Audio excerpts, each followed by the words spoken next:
お家で絶品黄金比だれを作ります。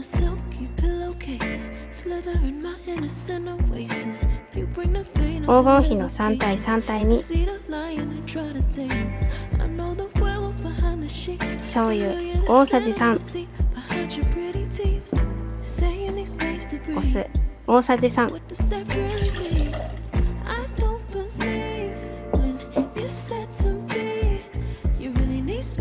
水大さじ2、砂糖大さじ2、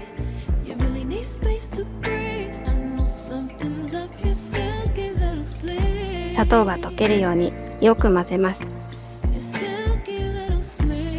ごま油大さじ1、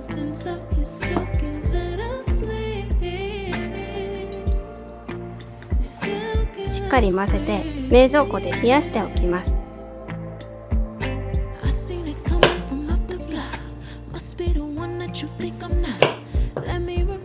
きゅうり1/2、細切りにします。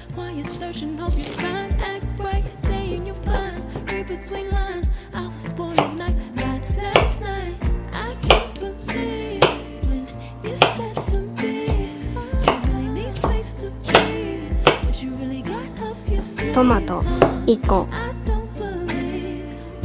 半月切りにします。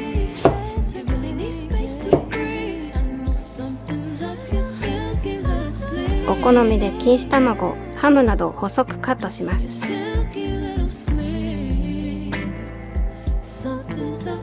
中華麺を茹でた上に盛り付けます。